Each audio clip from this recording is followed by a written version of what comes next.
Hello and welcome again into my Zen, all ye denizens of dreams. I'm Stephen Berlin and today I'm going to be talking about the dynamics of dream emergence.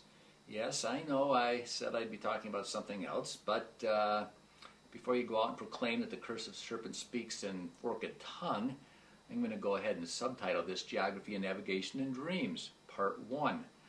It was my intention to discuss your 4 primary choices for getting around in a dream, for getting to your destinations, and then outline the advantages and or disadvantages of each.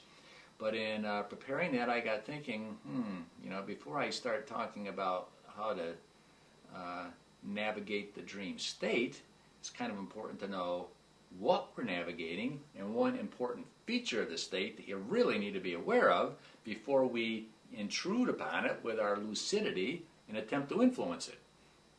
So, what are we navigating? Well, you all should know this by now. We're navigating ourselves. You're navigating the unfolding contents of your unconscious mind in all the glory, splendor, power, good, evil, potential that's there, as described by all the great depth psychologists, Freud, Jung, Adler, all those guys. It's all your own personal, private, unique inner self.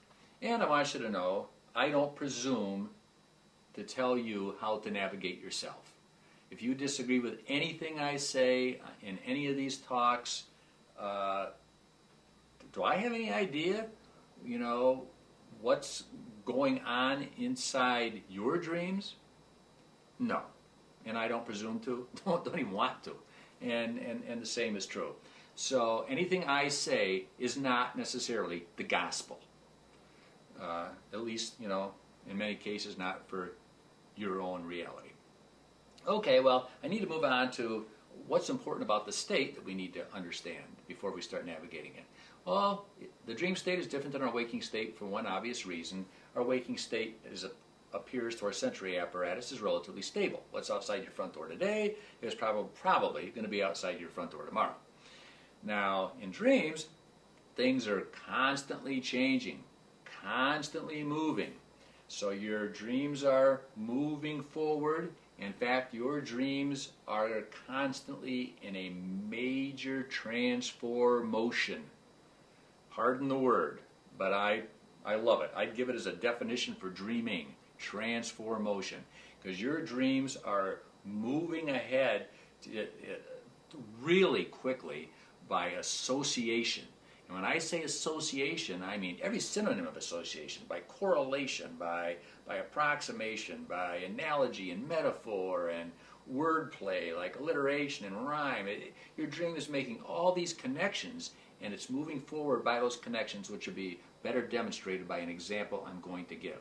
But before I do that, there's one kind of transformation that needs specific emphasis, and that is homologous variation.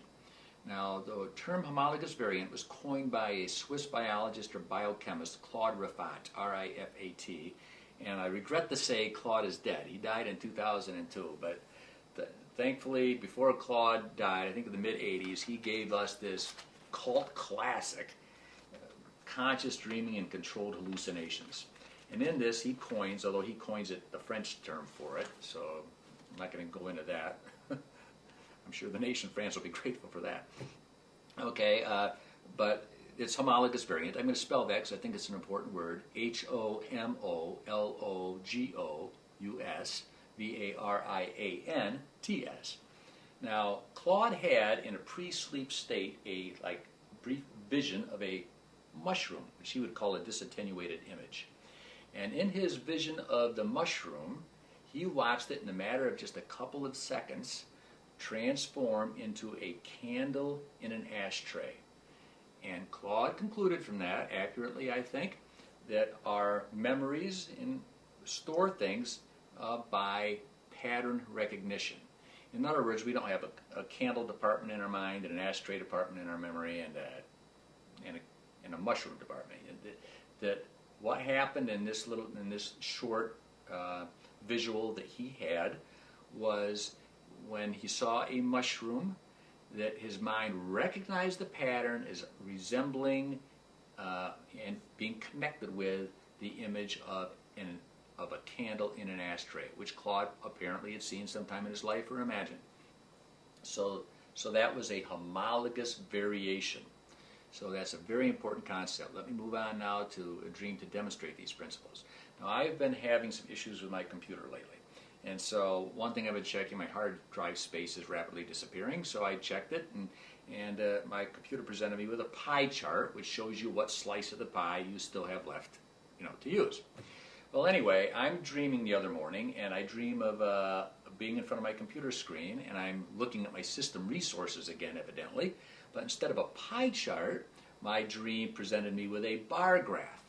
Now, I think the pie chart was the day residue, but instead of a homologous variation of that, my mind, I believe, used an association to a bar graph because they're both pictorial representations of data.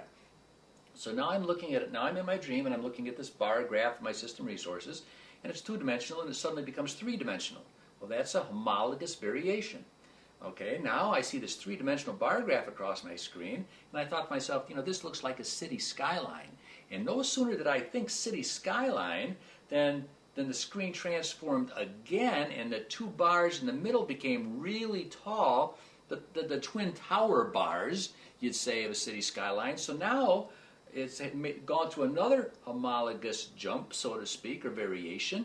And then when I realized it was the New York City skyline, the bar graph changed into like a postcard of New York City, and then it became animated, and in my dream they fell at the same time, but in my dream these two bars start collapsing. You all know the visual on that. And it's coming down, and I'm looking at this in horror. It wasn't the same horror I felt at 9/11. In this case, was the horror of seeing my computer crashing. And so the towers came out. And fortunately, they collapsed into my computer's footprint. And anyway, so then the crash screen came up, which in Windows normally says, contact your system administrator. But in my case, in the dream, it had two big words there in black letters, havoc and wrecked. Well, then I woke up, and I realized, and I got thinking, I analyzed my dreams pretty quickly. Well, the associations are still kind of fresh, and I thought wrecked. Well, I could see where the word wrecked came from, because my computer crashed, that the towers came crashing down. And you talk about car crashes, you talk about car wrecks, they're kind of synonymous. So wrecked, when my computer crashed, made some sense, but how about havoc? So I'm sitting there going, havoc, wrecked, havoc. Wreaked havoc. You hear that the tornado has swept through the Midwest and wreaked havoc. Bad financial news, wreaked havoc on Wall Street. Wreaked havoc. So my mind went from crashed to wrecked to wreaked havoc, all in just a matter of, this all happened like in 10 to 15 seconds, tops, all of these homologous variations and associations. Now I do want to point out that it's possible the wreaked havoc maybe wasn't wordplay, it could have been day residue. Maybe I walked by the television or heard on the radio, maybe somebody used the expression and I didn't quite consciously catch it. Maybe I passed the newsstand and it was on some headline. I don't consciously remember it. That's another possibility if you watch that discourse.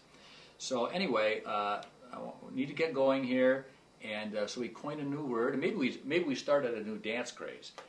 Everybody's doing a brand new dance now. Come on, baby, do the transfer motion. I like to give lucid dreaming's true profundity some fecundity. And I utilize the tools of brevity and levity. And that's about it in a nutshell.